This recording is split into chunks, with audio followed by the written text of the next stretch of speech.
Bonjour à tous, alors je vous retrouve aujourd'hui pour une présentation encore comment dire, d'une pépite, une merveille que j'ai attendue depuis pas mal de temps. Alors quand je dis attendue, je l'attendais depuis pas mal de temps effectivement, mais je l'ai précommandée un petit peu à la dernière minute.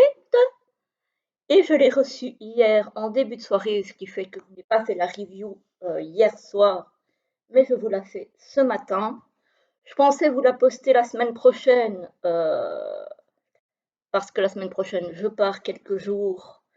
Mais tout compte fait, je pense que je vais la poster aujourd'hui même. Et cette pépite, cette merveille, c'est le tarot arthurien de Claire Duval et illustré par Anna Tourian. Et c'est une pépite. Alors, déjà rien qu'au niveau du boîtier, du travail d'édition, c'est une merveille. Et alors, à l'intérieur, on va trouver, donc le coffret s'ouvre avec un clapet aimanté. Voilà. On a un petit mot. Pénètre dans un monde subtil, plein de mystères et de surprises, à la rencontre de ton être profond, celui qui depuis toujours est en lien avec le sacré, la magie et l'indicible. Ça commence très très fort. Alors on a, je ne vais même pas dire un livret, mais un livre. Regardez un peu ce livre. Magnifique. Avec des dorures, mais pas bling bling, juste ce qu'il faut. Tellement beau avec la représentation de l'as de coupe. Voilà. Alors, il est paru aux éditions Contredire, qui est évidemment une branche du groupe Très Daniel, qui a fait un travail d'édition digne d'un auto-édité. Sincèrement, j'ai pas peur de le dire. Le coffret est d'une qualité incroyable. Alors, je vous ai montré l'avant, je vous montre aussi l'arrière. Je vous lirai après. Alors, au niveau du livre, du coup, il est, je pense que, oui, ça doit être du papier recyclé, ça.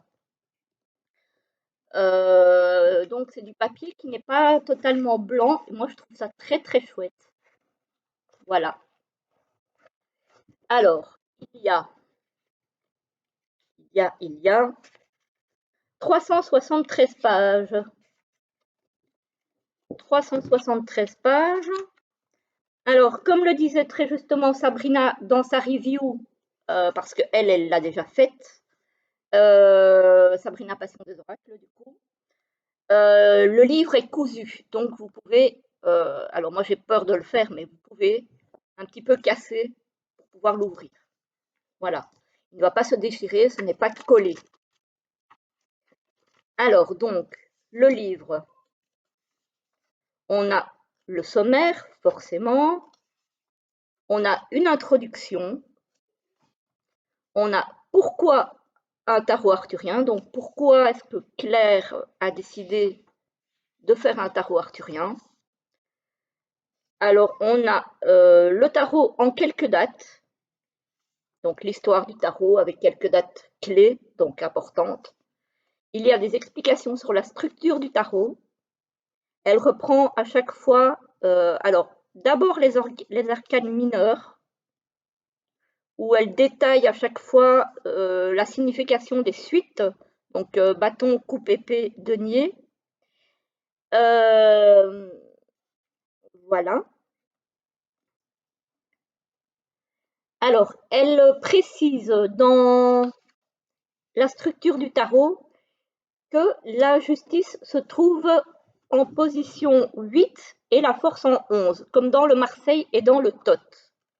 Voilà.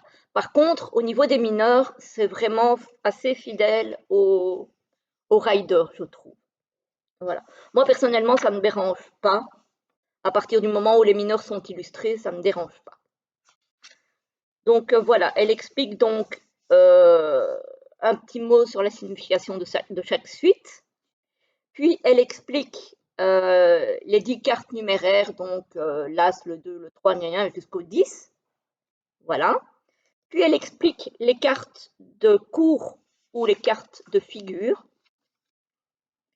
Elle explique la notion du masculin et du féminin dans le tarot. Elle explique comment consacrer votre jeu, comment réunir les bonnes conditions pour un tirage, comment lire les cartes avec l'explication de la méthode divinatoire, l'explication de la méthode du shadow work ou travail de l'ombre, pour faire un peu de psychologie. Il y a pas mal de tirages. Alors, il y a le tirage pour faire connaissance avec son tarot. Moi, je vais le faire là après la vidéo. Donc, c'est un tirage en 5 cartes. Il y a le tirage de la journée en une carte. Il y a le tirage magie arthurienne en une carte aussi. Attendez deux petites secondes, j'arrive. Voilà, je suis là. Alors, donc, après, on a le tirage, le choix de Lancelot, ici, donc en 6 cartes. Donc, ça, c'est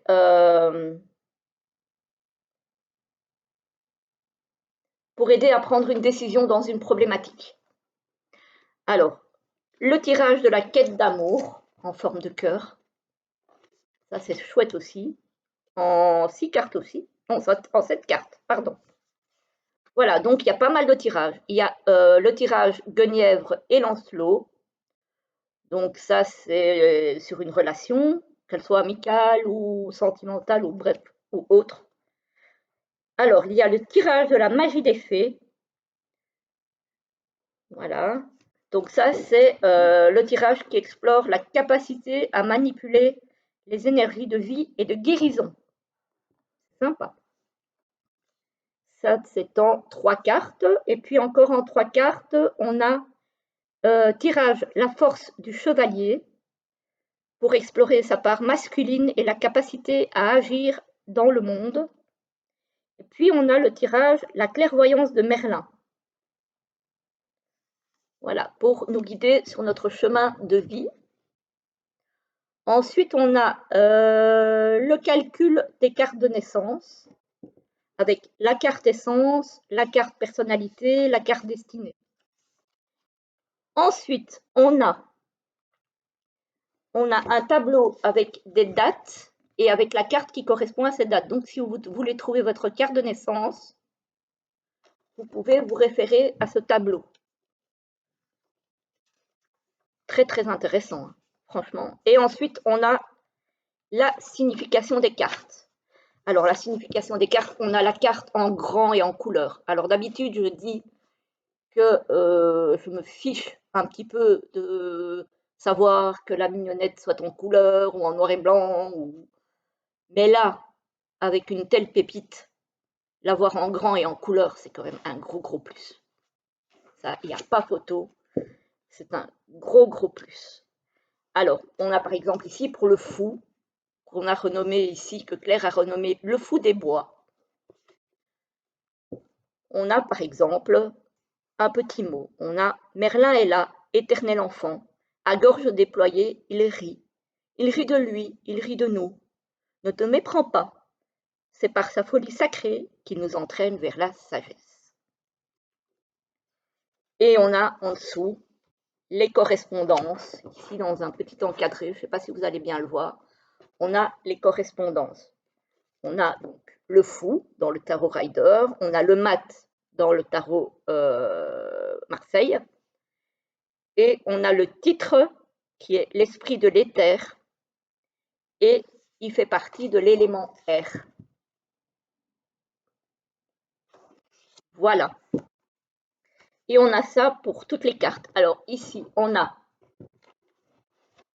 les symboliques qu'on peut retrouver dans la carte, comme par exemple la couleur verte, les raies de lumière, le vent dans les cheveux, le papillon, etc., etc. On a la signification des cartes, côté lumière et côté voilé. J'aime bien, elle écrit pas côté ombre, elle écrit côté voilé. Voilà. Et après, on a encore, et ça, je sais que Claire aime beaucoup faire ça, et moi j'aime beaucoup ça aussi. Elle l'a fait notamment pour le Gloomy. On a une partie journaling avec des questions à se poser et à creuser. Et puis, on a la quête sacrée par rapport à la carte, qui est ici, par exemple, pour le fou. On a « J'ai foi en la vie et en ma destinée ». Et on a ça pour toutes les cartes. Regardez-moi ça. Voilà.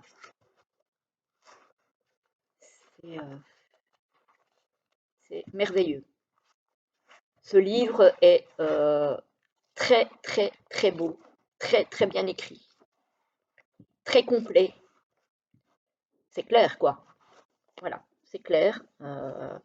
Pour ceux qui la connaissent, bah, c'est Claire, Claire Duval, hein, Claire de la Lune, qui a aussi sa chaîne et qu'on peut retrouver aussi sur Instagram.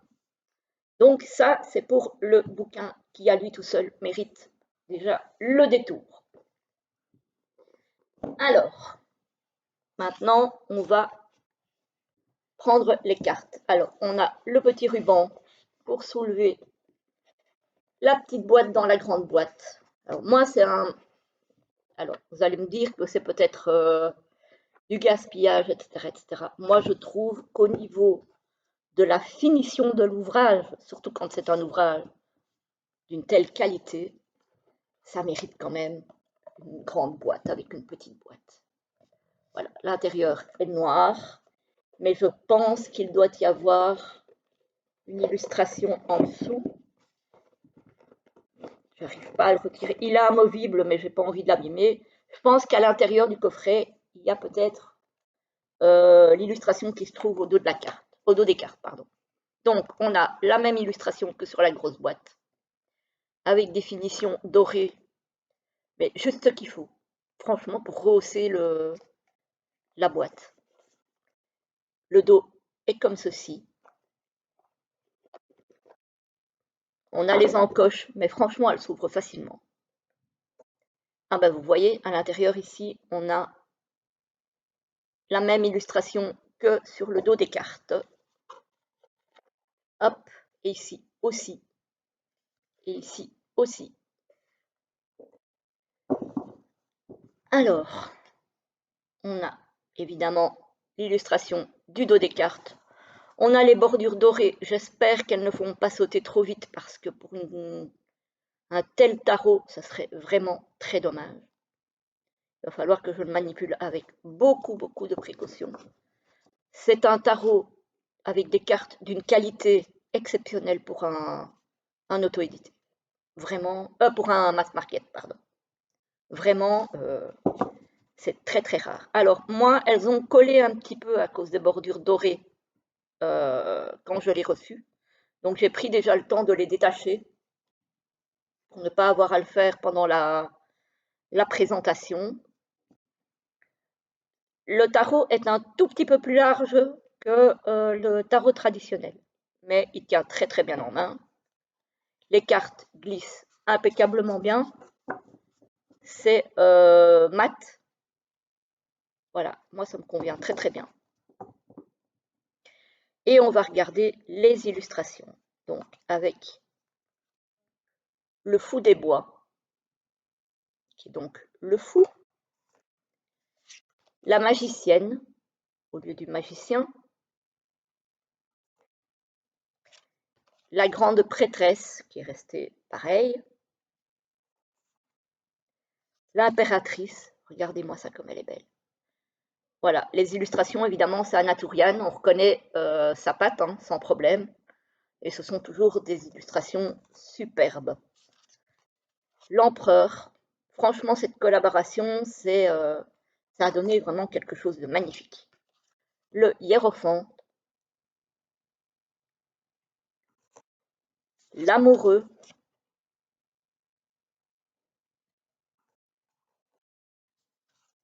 le chariot, vraiment la finesse des traits, enfin, il est majestueux ce tarot. La justice, donc en 8. l'ermite, la roue de fortune, la force, qu'est-ce qu'elle est belle. Oh, ah là là, elle est trop belle. Le pendu, alors c'est assez particulier ça comme représentation du pendu, mais elle est magnifique cette carte. Elle est superbe. On a la mort, la tempérance, le diable, la tour, l'étoile, la lune. Regardez-moi cette lune. Oh, elle est trop belle. Elle est trop trop belle. Le soleil, il est resplendissant.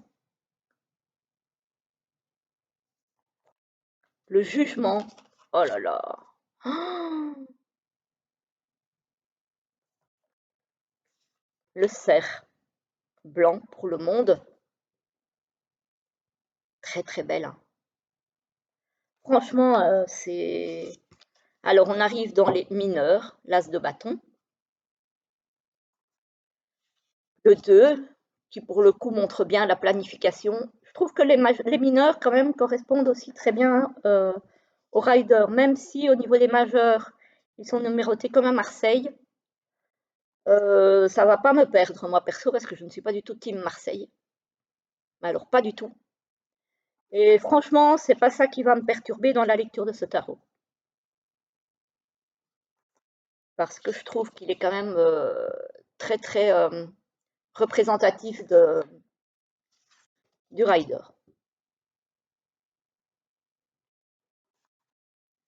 Le 8 de bâton, regardez-moi ce cheval. Ici aussi.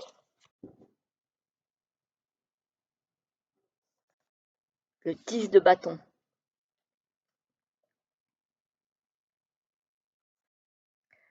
Alors, la damoiselle de bâton, ça c'est pour le valet.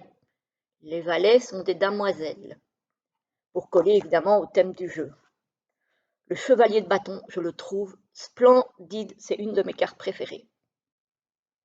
Ça, c'est une de mes cartes préférées. La reine de bâton. Je les aime toutes, hein, mais le roi de bâton. L'as de coupe aussi, il est très très beau. Le 2, le 3, le 4,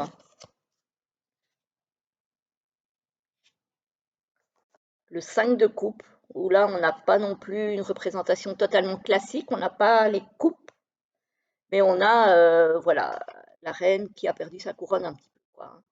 Donc voilà, on a quand même une sensation un petit peu de perte de motivation, de déception, de voilà. On n'a pas les coupes cassées, mais celle-ci aussi, elle est superbe. Avec le 6 de coupe. Le 7. Le 8 de coupe. Alors le 8 de coupe, en général, c'est aller vers d'autres cieux. C'est quitter ce qu'on n'a plus besoin ou ce qui n'a pas fonctionné pour aller vers ailleurs. D'habitude, c'est un personnage seul sur la carte. Là, on voit qu'ils sont deux, ils vont dans la même direction et en plus, ils se tiennent la main. Donc, ça a une autre portée pour moi. C'est superbe. Le 9 de coupe. Le 10. Ce 10 de coupe, on dirait un tableau. Tout, hein. Et ici, enfin, je sais pas, j'ai vraiment une impression de tableau. la Damoiselle de coupe, qui est donc le valet. J'adore les cavaliers, les chevaliers, moi ici. Bon, cavalier, mais chevalier dans le jeu. Dans ce jeu-ci, j'adore les cavaliers. J'aime beaucoup les autres aussi, mais les cavaliers sont vraiment des cartes magnifiques, je trouve. Le roi. On arrive dans les épées avec l'as. Regardez-moi ce 2 d'épée, quoi. C'est un truc de fou. Il est trop beau. Il a un regard tellement réel, tellement perçant. C'est fou d'arriver à rendre ça dans un dessin. C'est le 3 d'épée, là, c'est vraiment classique, hein. Le 4 d'épée aussi, hein.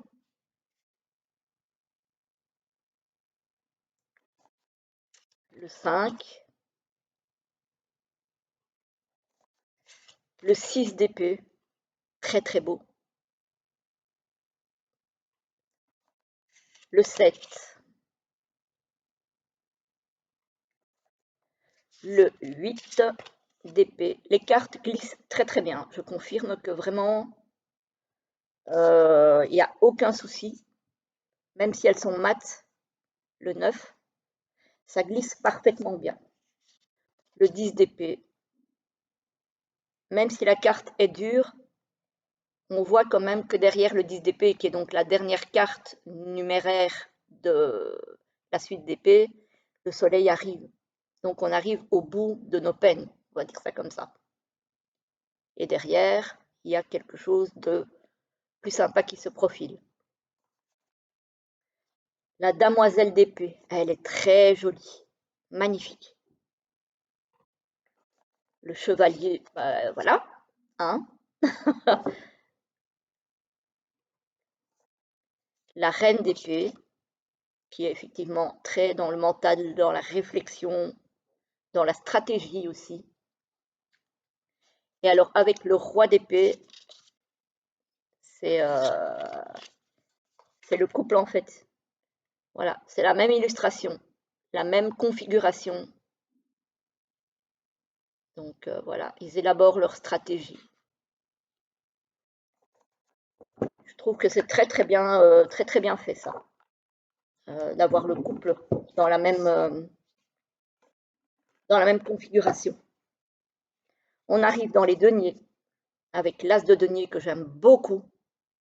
C'est mon as préféré, je pense, avec l'as de coupe. Je le trouve magnifique. Très terrien, et j'adore ça. Le 2, le 3 de denier,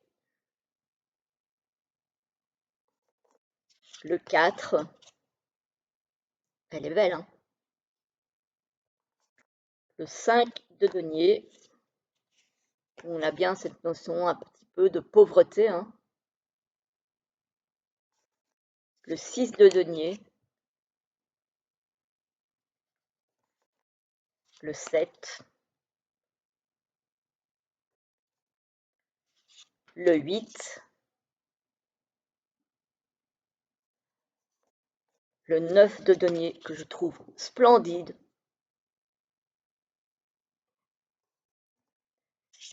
le 10, la damoiselle, qui est très belle aussi.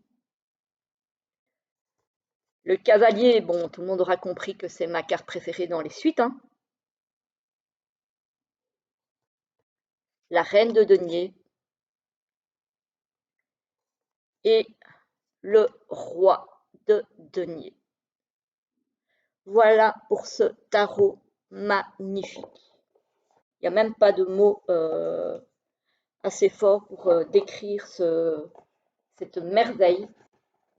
Voilà. Encore une fois, bravo à Claire, si jamais elle passe par là. Bravo aussi à Anatorian pour son art, que j'aime beaucoup. Et bravo aux éditions Contredire pour la qualité de l'édition de cet ouvrage, parce que moi j'ai quand même rarement vu un travail pareil. pour du mass market. En tout cas, jusque-là, pour du mass market, je vous avoue que même si en général Trait Daniel est de bonne qualité, on ne va pas non plus cracher dans la soupe, loin de là. Mais alors là, c'est vraiment quelque chose de... Et ça pèse son poids, hein. C'est pas le petit coffret, hein. Donc voilà, je vous le remontre encore une fois. Voilà, voilà. J'espère que ce tarot vous a plu. Alors, au niveau du prix, alors en plus, les amis, avec une qualité pareille, une beauté pareille, le prix est seulement de 34,90 €. Franchement, mais ça les vaut largement. Il aurait coûté 40 ou 45 €, je l'aurais acheté quand même. Parce que là, franchement, mais c'est pour rien. C'est vraiment pour rien. Vu le travail, vu la qualité, enfin tout, c'est vraiment un prix incroyable, incroyable. Donc voilà les amis, j'espère que cette petite review vous aura plu et vous donnera peut-être l'envie de vous le procurer si ce n'est pas encore le cas. Courage à ceux qui l'attendent encore, hein, je sais qu'il y en a, il arrive, hein. Et puis je vous souhaite une très belle journée ou une très belle soirée suivant le moment où vous regarderez cette vidéo. Et je vous dis à très très vite pour la prochaine vidéo. À bientôt!